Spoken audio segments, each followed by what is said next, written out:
સુધી સંદેશ પહોંચાડવા માંગો છો? મારા બર્થડેને દિવસે સવારમાં અમે વૃક્ષારોપણ કર્યું અને સાથે સાથે અમે બ્લડ કેમ્પ તેમજ આંખોના ફ્રી ઓફમાં નંબર ચેક, મોતિયાના ઓપરેશન તેમજ જન્મજાત બાળકો હોય છે એને આ હોઠ ફાટલા, તાળવા ફાટલા હોય છે તેની પ્લાસ્ટિક સર્જરી પણ અમારા ભાવિન પટેલ સાહેબ છે એના તરફથી ફ્રી ઓફમાં પ્લાસ્ટિક સર્જરી પણ કરી આપવામાં આવે છે. અને સર્વરોગ નિદાન કેમ્પનું આયોજન કરવામાં આવ્યું છે કે કોઈ બી આપણી ત્યાં 50 જેટલા ડૉક્ટરો સેવા આપવા આવી રહ્યા છે નામચીન. જે અલગ અલગ ફિલ્ડના કોઈ બી ફિલ્ડ હોય, કેન્સર છે, ફેફસા છે, મગજના સ્નાયુના ડૉક્ટર છે, જનરલ સર્જન, એવા બધી જ વિભાગના ડૉક્ટરો આપણી ત્યાં આવે છે. તો કોઈ અત્યારે આજે કોઈ ફિલ્ડના પેશન્ટને બતાવવાનું હોય કે તો એને અમારી ત્યાંથી ફાઇલ કાઢી અને અમે એમની હોસ્પિટલે આજે મોકલી દઈએ છીએ. ત્યાં કોઈ એમનો ચાર્જ લેતા નથી. એટલે તમને આ કેટલા વર્ષથી તમે આ પ્રવૃત્તિમાં છો? હું 7/2015થી સેવાકીય પ્રવૃત્તિમાં ધીમે ધીમે શરૂઆત કરી હતી અને અત્યારે 8 વર્ષ જેવું થયું. તમે દર્દીઓને ઘણી હેલ્પ કરો છો, તે બાબત શું કહેવા માંગો છો તમે?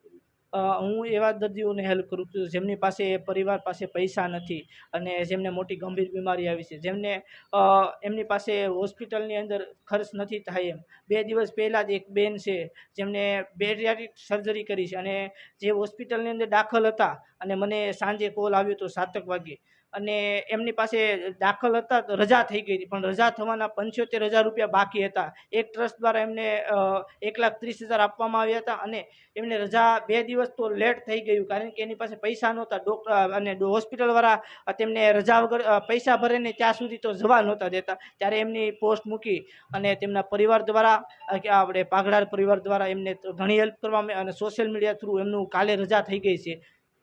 પછી આપણે કોણ કોણ અત્યારે ડૉક્ટર અવેલેબલ છે? અત્યારે બધી જ ફિલ્ડના ડૉક્ટરો આપણી ત્યાં અવેલેબલ છે.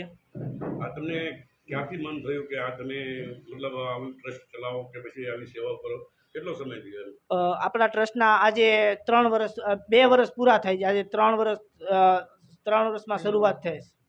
Thank you. હા, અને આપણે સેવા સેતુમાં કોઈ બી પેશન્ટ હોય છે એનું મારે સ્થાપના કરવાનું એવું હતું કે હું ગમે ત્યાં હેલ્પ બાબતે જતો ત્યારે મને ન ખબર પડતી કે આ પેશન્ટને આ રોગ છે તો કયા ડૉક્ટરને બતાવવું જોઈએ અને એને કેટલો ખર્ચો થાય એ આપણને ખ્યાલ ના હોય. ત્યારે મારી પાસે ઘણા ડૉક્ટરો હતા. ત્યારે અમે એવું એક નક્કી કર્યું કે આપણા જે જરૂરિયાત લોકો છે, પેશન્ટ છે, એને પહેલા નંબર તો પ્રોપર એને સારવાર કયા ડૉક્ટર પાસે, કયા સ્પેશિયાલિસ્ટ ડૉક્ટર પાસે કરવી જોઈએ તો એને જલ્દી રિકવર થાય અને એમાં કેટલો ખર્ચો થાય એ બધું હું જાણવા માટે ધીમે ધીમે મેં શરૂઆત કરી અને ત્યારે આપણે બધા ડૉક્ટરને મળી અને બધા ડૉક્ટરો દ્વારા સપોર્ટથી અત્યારે આપણી ત્યાં 50 થી 55 જેટલા સુપર સ્પેશિયાલિસ્ટ ડૉક્ટરો આપણી ત્યાં સેવા આપવા આવી રહ્યા છે. Thank you.